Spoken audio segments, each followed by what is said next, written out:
and with the New Hope Group. Died in 1926. There's not a lot of history information on Morgan Colt available.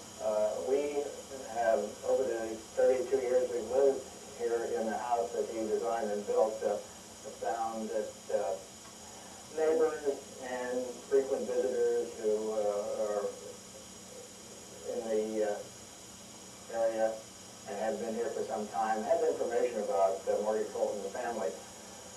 We've been here since 1961 when we purchased the house, and as an architect during contemporary work, all my peers thought I was a little mad, but the house has proven to be a very interesting dwelling to live in. And all the little details and artifacts that are around, they're not totally discernible when you look at them. Upon closer inspection, you find all sorts of little details that you weren't aware of. And over the years, we keep finding them, and we still find some. The story that we have heard that Morgan Colt arrived in the New Hope area, coming up the river in his sailboat, so-called sailboat. I don't know how he maneuvered the rapids, but he got as far as about New Hope, and he managed his way to the Phillips Mill area, and liked it so much that he left his job in New York. And this was somewhere in 1910, 1912 area, and settled here, purchased the property from the Lathrops, and started to do his craft work, his artwork, his metal work, and the architectural construction work that he did. Colt, again, as we have been led to understand, was from New Haven, Connecticut, and the family is part of the Barrymore group, who were the actors and actresses, and at various times in the teens and early 20s, the Barrymores were at the Colt property. The property in 1961 was subdivided by the owner at that time, George Green, into 3 parcels. Elizabeth Stewart and her mother purchased the middle portion, which is the Gothic Cottage, and 2 other buildings, the Herringbone Cottage and Forge. The 3rd parcel was purchased by the McCooks, and that was called the Normandy Cottage, I believe it was. Morgan Colt made and put together at Phillips Mill the doors, which are the dominant part of the architecture of the establishment that he built. Here he made the wrought iron and the wrought iron nails and the little forge that he had put together on the site. The many details around the property are quite numerous. Morgan inserted Mercer tiles in many of the walls, and the ironwork details such as the lampposts and lamp fixtures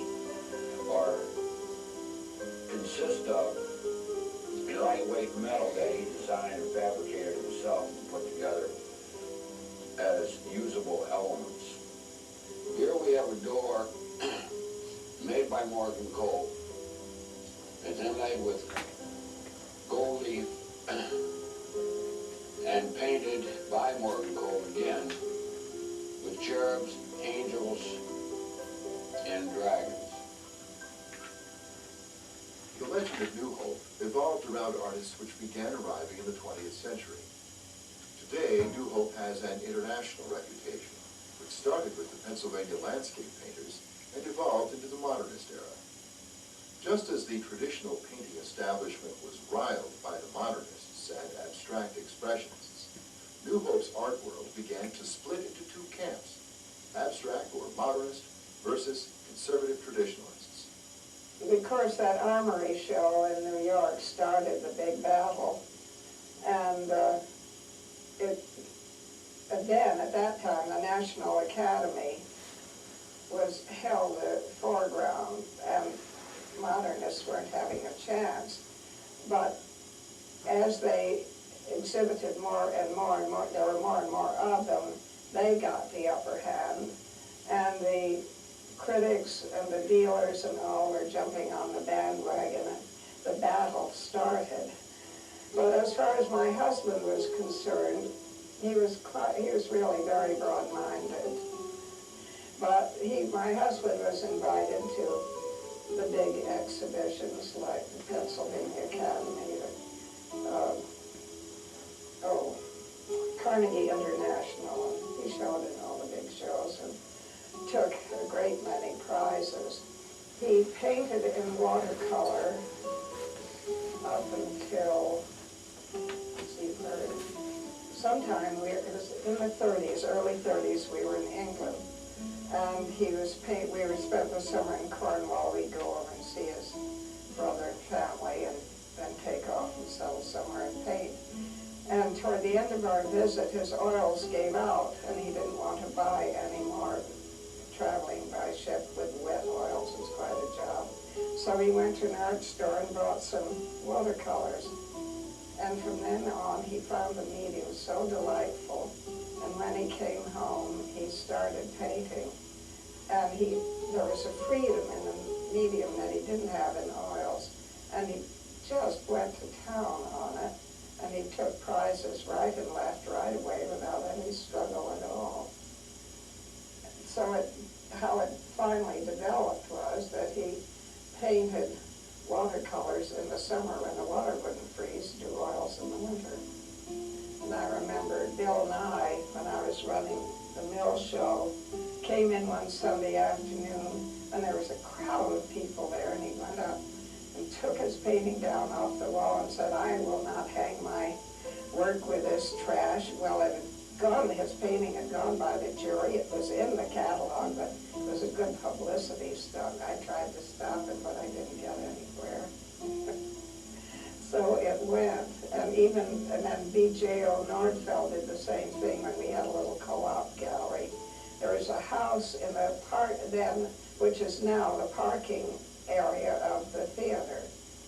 And we had a little co-op gallery there just as the theater was opening at the beginning of the war. And there were about 20 artists in it. And I called them the 20-odd artists.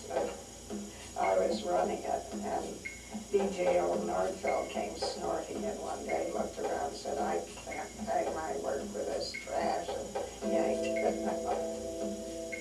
Nordfeld was the type of artist who came to Lambertville, New Hope Lambertville, which is really one cultural area, those two states, two different towns, who represents the excellence of the area. He was a man with a national reputation who kept shedding his skin, not for poor reasons, the way Garber criticized the modernist painters, but because he thought that for art should evolve. The point of art was a modernist one, that he was looking for a deeper and deeper truth, a clearer and clearer way to communicate that. So he has a series of careers. He begins as one type of painter and ends as another, but there's a continual growth throughout it. And it created a great paint for Nordfeld that whenever he would have a style that was successful, and a gallery that would be representing him selling his paintings successfully, that he, more often than not, would change his style. Because considerations of success, financial success, weren't important to him. He moved here in 1937, having had great critical acclaim. His work was widely exhibited, got a lot of shows in New York, a lot of very favorable criticism, comparing his work to Marston Hartley's, and sometimes critics felt that he handled certain subjects better than Hartley, certain shore subjects. There was no opportunity to sell much, particularly for someone like Nordfeld, who part of his technique in evolving as an artist was to remove the decorative elements, elements that people just responded to as attractive in an effort to get to deeper and the bones of the painting, as he described it.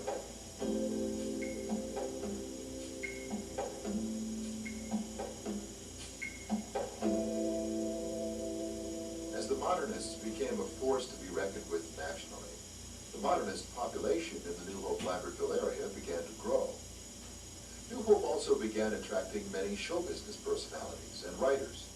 James Michener grew up in the area, with some of his novels taking place here in Bucks County.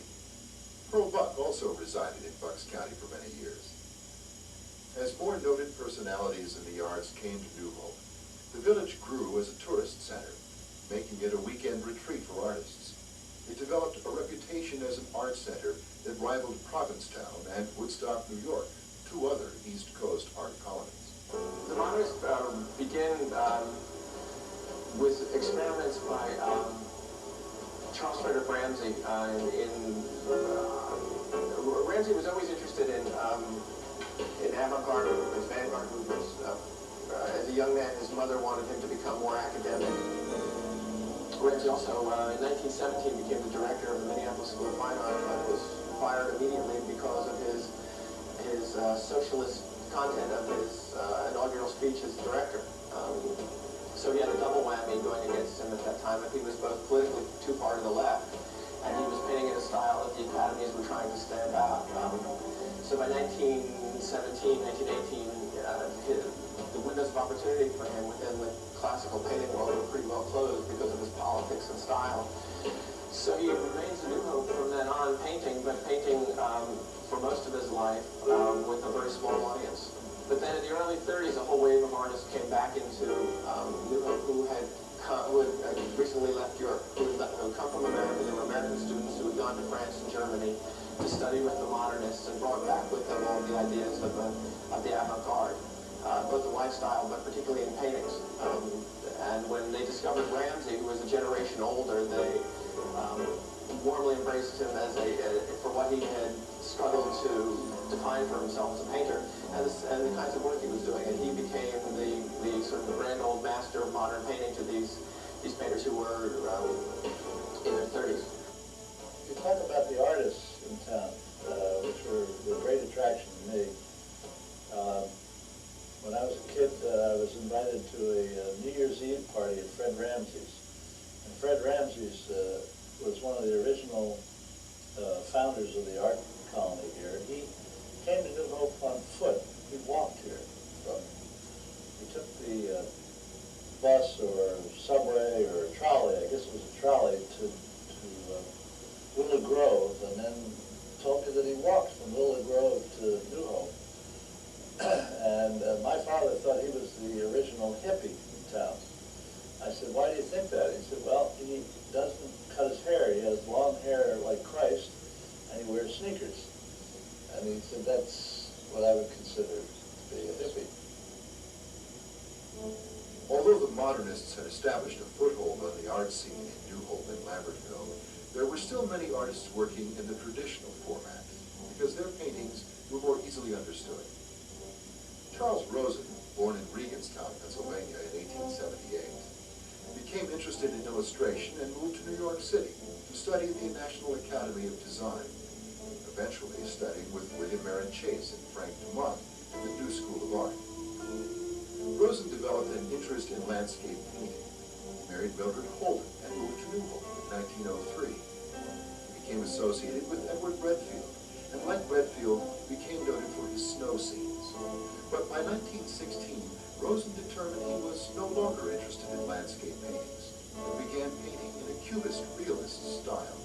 And in 1918, moved to Woodstock, New York, where he taught at the Art Students League summer school. He died in Woodstock in 1950. The natural beauty of the New Hope area was one of the main attractions for the artists who lived and worked on New Hope's towpath on the Delaware Canal. Ray Sloan Braden, a native of Pennsylvania, settled in New Hope around 1915 and painted landscapes and portraits. He too was a student of William Merritt Chase and Frank Dumont. Later taught at both the New York School of Fine Arts and the Philadelphia School of Design for Women. Ray Sloan Braden died in 1933 and was given a memorial service at Phillips Mill. The Modernists are different. By the time the Modernists came to the area, they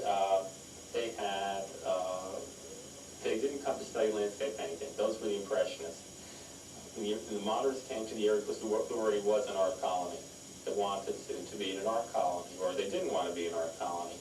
And I think it's interesting that two of the leading modernists, Lee Gash and Elsie Driggs, after they got married in the 30s, came out and they stood at the Lambertville house for a while. And then they rented Robert Spencer's house, Robert Run, and no one ever told them that he had committed suicide there a few years before. It's interesting.